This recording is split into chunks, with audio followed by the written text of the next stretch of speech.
How I Became an Expert in English. Hello, and welcome to today's story.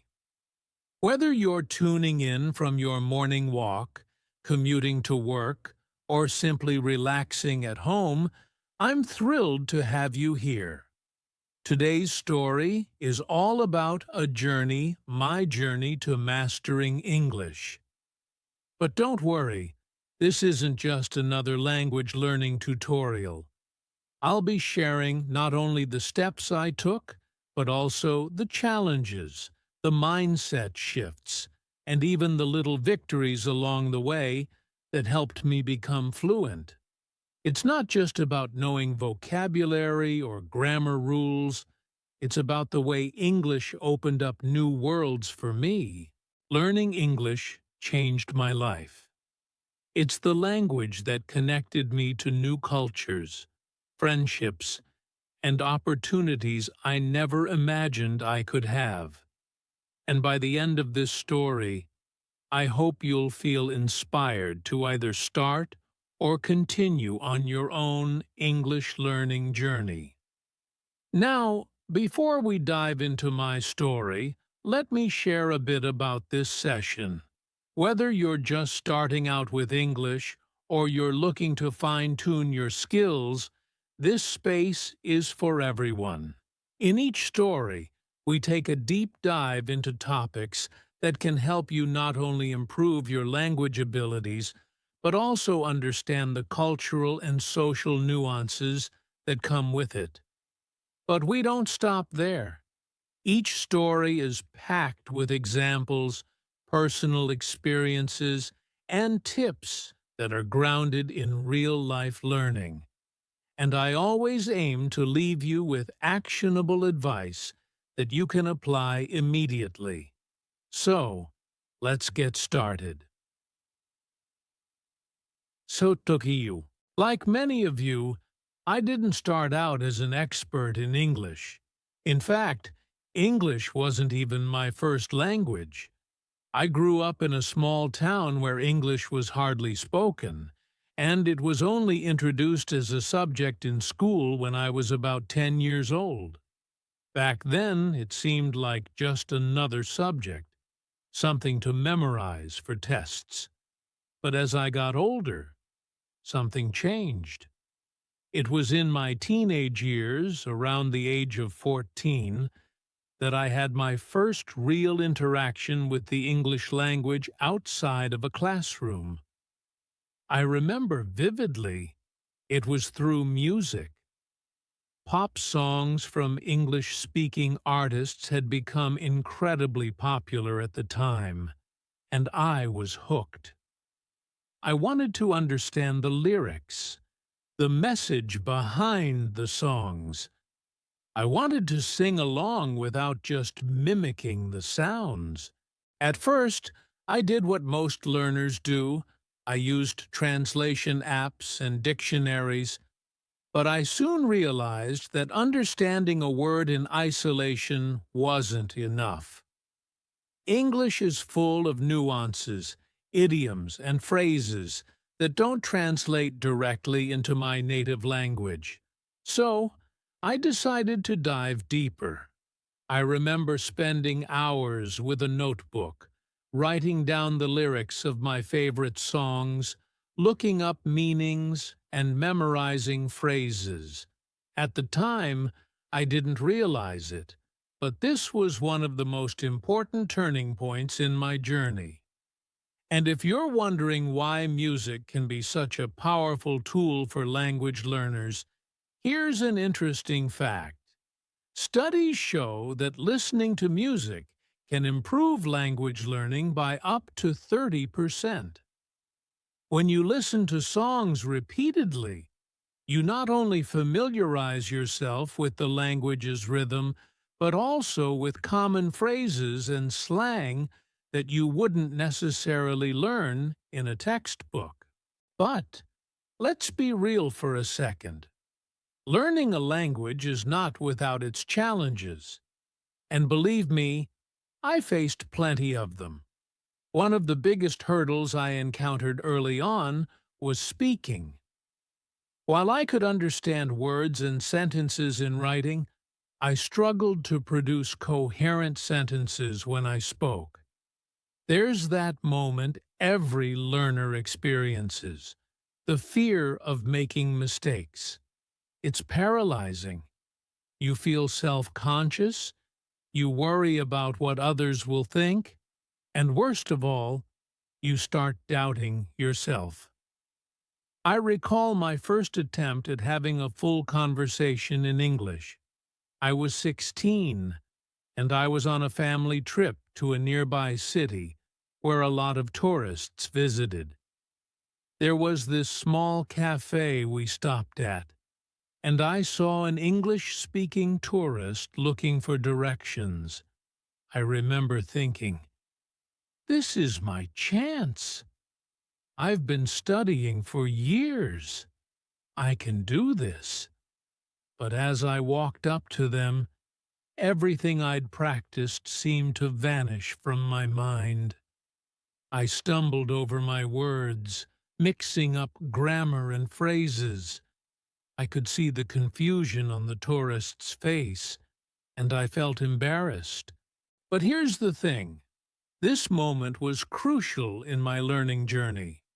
Why? Because it taught me that mistakes are part of the process. Language learning isn't about being perfect. It's about communication. And from that day on, I started practicing speaking more, embracing the errors, and learning from them. You might be wondering how often this happens to language learners. Well, according to a survey by Cambridge University Press, around 80% of language learners report feeling nervous when speaking in a foreign language, especially in the beginning. That's a huge number, but it also means you're not alone in this struggle. In fact, if you're feeling that nervousness right now, it's a sign you're pushing your limits. And that's where real growth happens. Another major breakthrough came when I discovered the power of immersion. Now, when I say immersion, I don't necessarily mean packing your bags and moving to an English-speaking country, although that would be amazing. For me, immersion came in the form of media, TV shows, documentary, podcasts, and even social media. I immersed myself in English content as much as possible. Now, I wish I could say that after a few months of immersion and speaking practice, I became fluent. But that wouldn't be true. Like any learner, I hit what's commonly known as the plateau. This is that dreaded phase when progress feels slow, and no matter how much you study, you feel like you're not improving. For me, the plateau happened after about 2 years of consistent learning. I was stuck. I could understand conversations, but I still had trouble expressing more complex thoughts and ideas. And at this point, many learners give up. But here's what helped me push through it: changing my approach.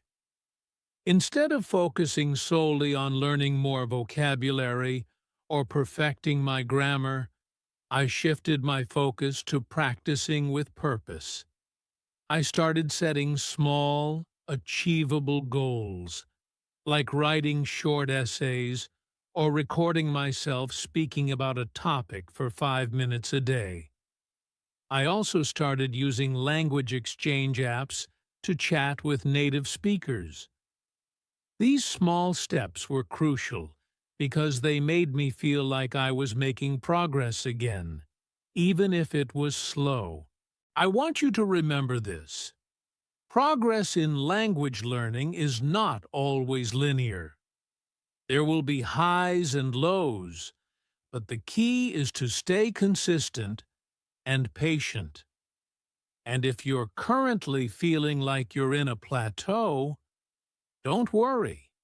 It's a sign that you're transitioning from beginner to intermediate or even advanced. It's the hardest part, but it's also where the most growth happens. Then came the breakthrough. After months of pushing through the plateau, I had a moment of clarity. I was watching a live-streamed event with native English speakers, and for the first time, I realized that I was understanding almost everything without having to translate in my head. I didn't have to pause to think about grammar or structure. It just flowed naturally. This breakthrough didn't happen overnight, of course. It was the result of consistent practice, immersion, and a shift in mindset. But when it came, it was an incredible feeling. It made all the struggles, the mistakes, and the self-doubt worth it. It was also around this time that I started thinking about using my English skills professionally. I began teaching English to beginners, which in itself was a whole new learning experience. Teaching others solidified my own understanding of the language. There's a saying that to teach is to learn twice, and I found that to be absolutely true. So, here we are, at the end of my journey to becoming an expert in English. It wasn't a straight path.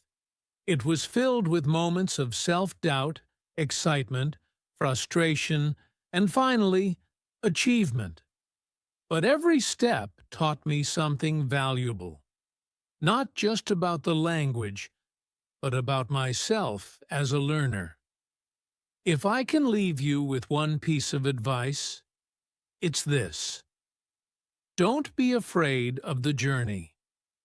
Embrace the mistakes, the challenges, and the small victories. Remember that every time you struggle, you're one step closer to mastering the language. And who knows? One day, you might look back, just like I'm doing now, and realize just how far you've come. Thank you for joining me today, and I hope my story has given you the motivation and insight you need to continue on your own English learning path. If you found this session helpful, be sure to subscribe and stay tuned for more stories, tips, and practical advice in future videos. Until next time, keep learning, keep practicing, and keep growing.